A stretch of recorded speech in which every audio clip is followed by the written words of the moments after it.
vez que yo pierdo aire o cada vez que yo toso o cada vez que tengo problemas con la garganta, porque aunque tengo que agradecer a Dios y sería ingrato si no levantara las manos al cielo y agradeciera a Dios por todo lo que está haciendo en mi vida, si no fuera grato a ustedes por sus oraciones, buenos deseos, aunque tengo que agradecer a Dios, tengo que reconocer que este proceso de recuperación para mí está siendo muy difícil.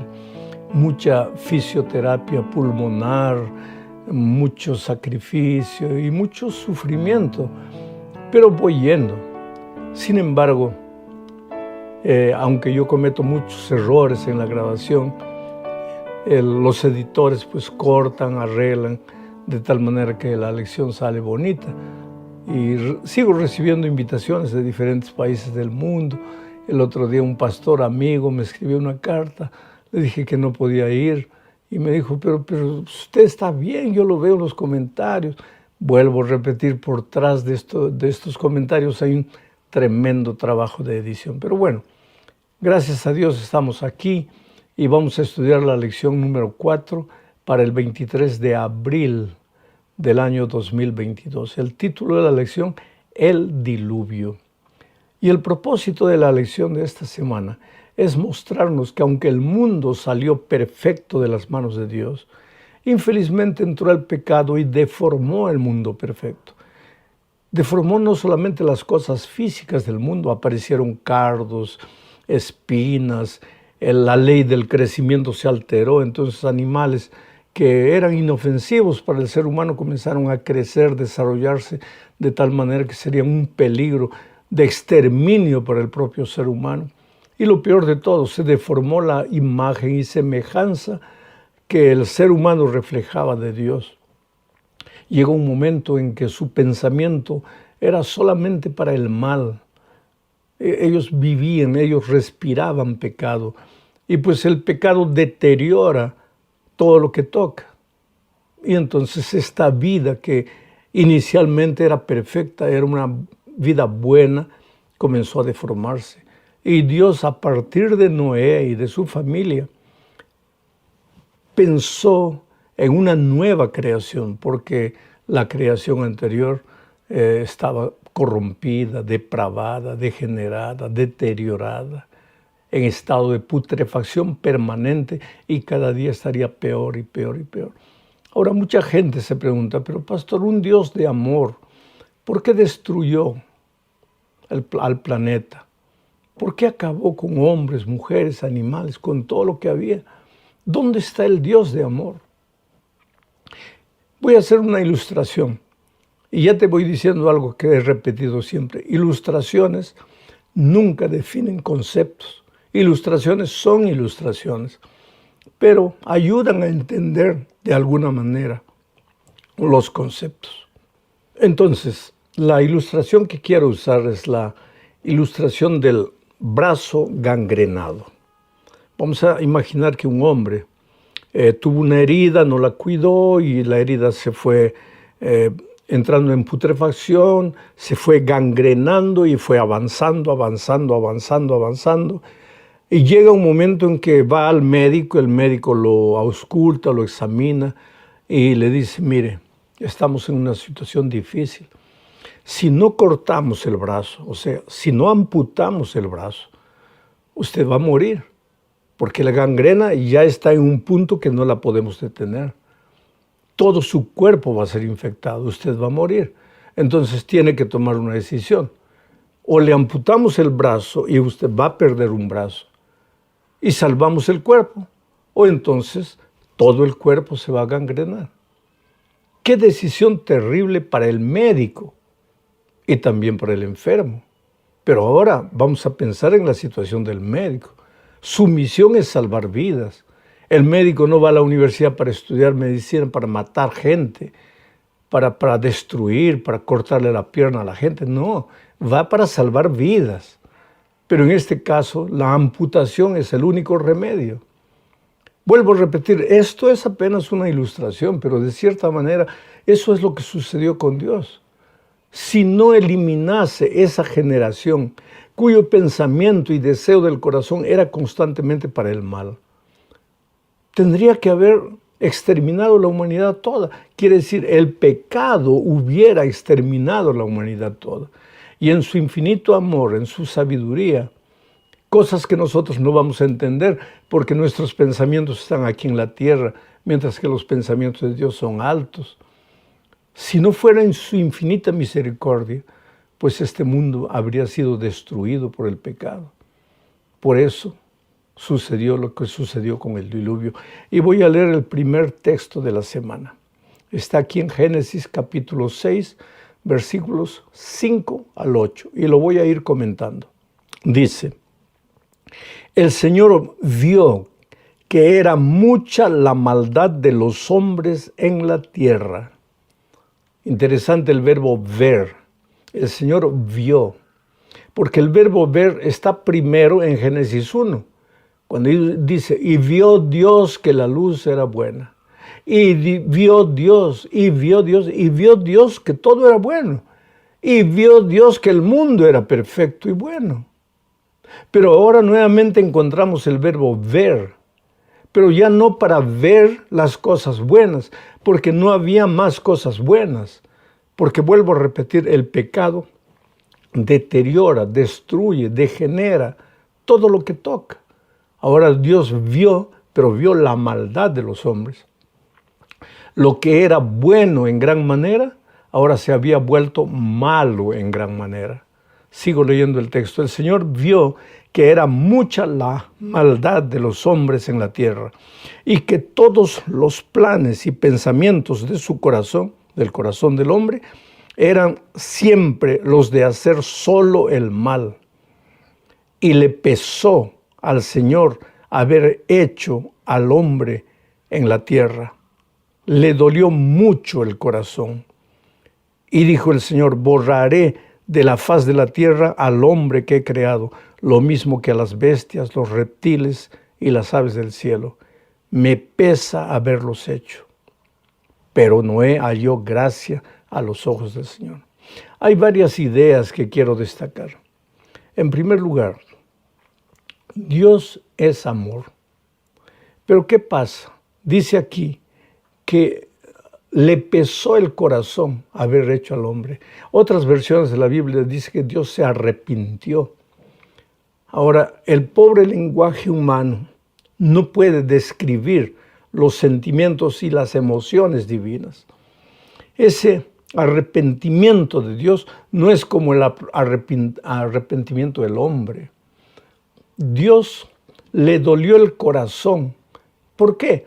Porque vio que había creado al ser humano para que fuese feliz, había creado al ser humano para la vida, pero el pecado lo estaba matando, lo estaba deteriorando.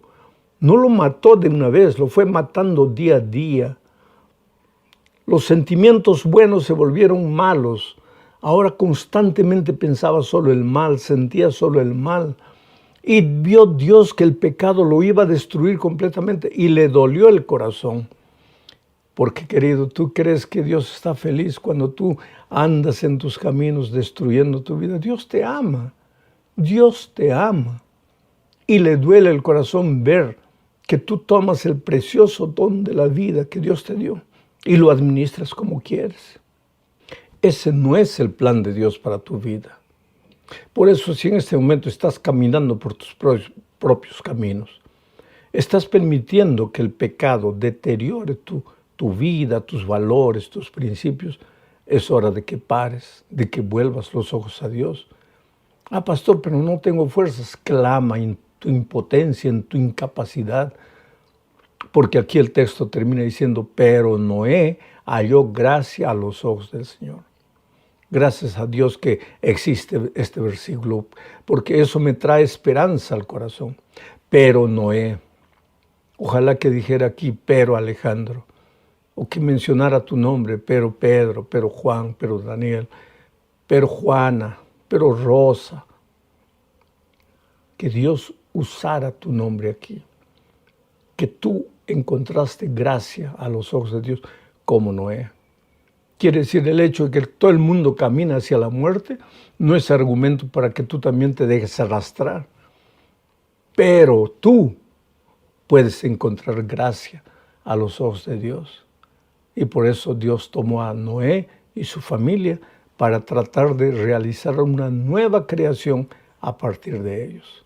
Entonces, vamos ahora a meditar en algunas otras lecciones. El arca era el instrumento de salvación antes del diluvio. Así como el arca del pacto diseñaba también y explicaba el proceso de la salvación para nosotros los seres humanos con el sacrificio de Cristo en el medio, lógicamente simbolizado por los corderos. El arca era el instrumento de salvación, no era la salvación. La salvación venía de Dios, no del arca, pero el arca era el instrumento de salvación. Así como hoy día, querido, aquí en la tierra, la salvación viene de Jesucristo. Recibimos por gracia. Pero la iglesia es el instrumento de salvación. La iglesia es una especie de arca salvadora. La iglesia. Tú ya imaginaste, el otro día encontré una persona que me dijo, yo voy a la iglesia solo a perder mi fe, porque el testimonio espiritual de ellos es horrible, porque hay egoísmo, porque hay hipocresía, porque hay mentira. Entonces yo mejor edifico mi fe en la casa. No preciso ir a contaminarme con toda la inmundicia que a veces veo en la iglesia.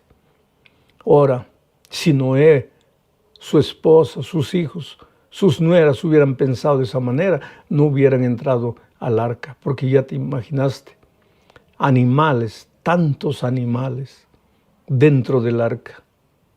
No había a dónde sacar la inmundicia de esos animales para afuera. ¿Cómo?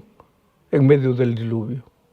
Ya imaginaste el olor dentro del arca, la suciedad dentro del arca. Y sin embargo era el único instrumento de salvación. O entrabas o entonces te ahogabas en el diluvio. Hoy día también, a pesar de las deficiencias, de los defectos, de los errores que puedas encontrar en la iglesia, es el único instrumento de salvación. Débil y defectuosa como la iglesia pueda ser, dice la sierva de Dios, es la niña de los ojos de Dios. Bueno, vamos a la siguiente parte. El tiempo se nos está yendo. Hablemos del diluvio en sí. El diluvio fue una cosa nunca vista, ¿sabe? Parecía que el mundo llegaba a su fin. En realidad llegó a su fin. Mucha gente que durante los preparativos del arca ayudaron, colaboraron financieramente, con trabajo, con tiempo, a medida que el tiempo pasaba y el diluvio no venía, porque, querido, nunca había caído una gota de agua del cielo. Entonces, cuando Noé comenzó a predicar, va a llover, pensaron, estás loco, Noé, si nunca cayó una gota de agua del cielo. ¿Y cómo se regaba la tierra? Con un vapor que salía de la tierra, dice el libro de Génesis.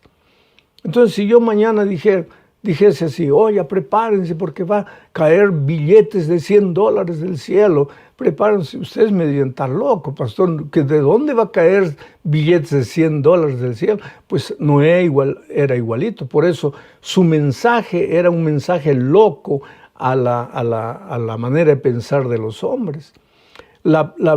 Hoy día el mensaje de la venida de Cristo parece locura. ¿Cómo es que Jesús va a volver? Pero la Biblia dice que va a volver. Y Noé anunció el diluvio y el diluvio llegó. Y el único instrumento de salvación era el arca, construida por Noé. Y mucha gente, cuando comenzó a llover, corrió al arca, pero ya las manos de ángeles habían cerrado el arca. Y mucha gente seguramente gritó de afuera, pero mira, Noé, yo ayudé, yo colaboré financieramente, por favor, abren. Noé no podía abrir, porque inclusive Noé estaba ahí por gracia y porque ángeles del cielo habían cerrado las puertas del arca. Sabes que por ocasión de la venida de Cristo, mucha gente a última hora correrá, pero ya los tiempos de la gracia se habrán terminado. Ya no habrá oportunidad de salvación. Por eso la Biblia dice, hoy es el día de buena nueva. Hoy es el día de salvación. Interesante, querido. Vamos a la tercera parte del estudio, el fin del diluvio. Interesante, voy a leer Génesis 7, 22 al 24. Dice así: murió todo lo que había en la tierra, todo lo que tenía en su nariz aliento de espíritu de vida. Fueron borrados de la faz de la tierra todos los seres que la habitaban, lo mismo los hombres que las bestias, los reptiles y las aves del cielo. Fueron borrados de la tierra, y solo quedaron con vida Noé y los que estaban con él en el arca. Y las aguas permanecieron sobre la tierra 150 días. Pero el capítulo 8, versículo 1, mira lo que dice: pero Dios se acordó de Noé y de todos los animales y bestias que estaban en el arca con él. Entonces Dios hizo pasar sobre la tierra un viento y las aguas disminuyeron. Ese verbo acordarse, sajar, no quiere decir acordarse con la cabeza, es confirmar su promesa. Dios le había prometido a Noé que si él fuera fiel, que si él creyese, si él construyese el arca, él y todos los que con él creyesen se salvarían. Y ahora el Señor se acordó, quiere decir, confirmó su promesa. No vas a morir. ¿Por qué? Porque creíste. Ok, querido, Dios no ha cambiado. Es el mismo ayer, hoy y por los siglos. El Dios que permitió que el diluvio destruyese la tierra es el mismo Dios que permitirá que los elementos de la tierra sean deshechos antes de la venida de Cristo. Mucha gente correrá a los montes, a las rocas, diciendo: aplástennos, porque no podemos soportar la presencia del Rey de Reyes. Pero los hijos de Dios, aquellos que hallaron gracia a los ojos de Dios, levantarán los brazos al cielo y dirán: este es nuestro Dios, lo hemos esperado y Él nos salvará. No hay tiempo más para jugar con las cosas divinas. La gracia es una realidad, pero no es una realidad permanente, porque Apocalipsis dice que llegará un momento en que el justo seguirá siendo justo y el injusto ya no tendrá más oportunidad. La gracia se terminará, la puerta de la gracia se cerrará, porque el pecado no existirá para siempre. Llegará un momento en que Dios tiene que colocarle un punto final a la historia del pecado. Y cuando llegue ese momento, tú estarás dentro, estarás fuera. Habrás creído o te habrás reído, habrás llevado a la broma todas las promesas divinas. Por eso hoy es el día de buena nueva. Hoy es el día de salvación. Las últimas dos partes de nuestra lección hablan de el pacto en una primera y segunda parte. No es que haya dos pactos, es un solo pacto, solo que el autor de la lección ha dividido el estudio de ese único pacto en dos partes. No hay pacto sin sacrificio. Por eso voy a leer Génesis 8:20. Dice: Noé edificó un altar al Señor y tomando de todo animal limpio y de toda ave limpia, ofreció en el altar un holocausto, sacrificio. No hay pacto sin sacrificio. Ahora, ¿por qué Dios hizo un pacto con Noé? Es que Dios llegó después del diluvio y le mostró a Noé un arco iris. El arco iris no es solo producto del prisma. El arco iris es una promesa divina. Hasta ese entonces nunca había habido un arco iris. Pero ahora Dios le mostró el arco iris. El agua de la lluvia caía, el sol de la justicia brillaba, se formaba el prisma y aparecía el arco iris. Lo que Dios estaba diciéndole a la humanidad es: hijo, aunque tú eres un pecador y mereces la muerte, si tú crees en mi justicia, aquí está la promesa de que nunca más voy a destruir al mundo con agua. Esa es una promesa. Entonces, cuando la próxima vez tú estés en un lugar donde llueve y llueve, pero llueve a cántaros y tú piensas que se acabó el mundo, no se acabó. Porque este mundo va a llegar al fin, pero no por agua, no con un arco iris. La promesa de Dios es: hijo, tú has pecado y el pecado, la paga del pecado, es la muerte, pero yo he visto que tú has creído en mi gracia y mi justicia es tuya y yo te salvaré. Y entonces apareció el arco iris. No sin sacrificio. Hoy día no es sacrificio de animales, es el sacrificio del Cordero de Dios que quita el pecado del mundo. Qué grande amor de Dios para contigo y para conmigo. Nosotros, queridos, no merecemos nada, solo la muerte. Somos malos desde nuestra juventud. Hay un texto que quiero leer aquí en Génesis 8, 21 y 22 que dice: al percibir el Señor este grato olor del sacrificio, dijo en su corazón: no volveré a maldecir la tierra por causa del hombre, porque desde su juventud las intenciones del corazón del hombre son malas, y tampoco volveré a destruir a todo ser vivo como lo he hecho. Mientras la tierra permanezca, no faltarán la sementera y la siega, ni el frío y el calor, ni el verano y el invierno, ni el día y la noche. Interesante que en esta promesa del pacto se menciona 7 veces la palabra pacto. Y esto nos recuerda a los 7 días de la creación de Génesis. 7. El descanso, la promesa, el pacto. El sábado es un pacto, es un sello, es la promesa de Dios, de que nuestra sobrevivencia no depende de nuestro trabajo, depende de Él. Pero que mientras vivamos en este mundo tenemos que trabajar, pero la sobrevivencia no depende del trabajo, depende de Él. Por eso el sábado no haces nada y sobrevives. Porque lo que Dios te está queriendo decir, hijo, aunque tú tienes que trabajar y yo te doy vida, te doy fuerzas, tu sobrevivencia no depende de mí, de ti, depende únicamente de mí. Dios hizo un pacto con el hombre de salvación. Dice: yo conozco que desde su juventud su corazón es malo, tiene tendencias para el mal. Está hablando de la naturaleza pecaminosa. Desde la entrada del pecado ya nacemos en pecado. Dice David que fuimos concebidos en pecado. Tendencias hacia el mal, no nos podemos librar. Nuestra única solución es el sacrificio de Cristo. Es el pacto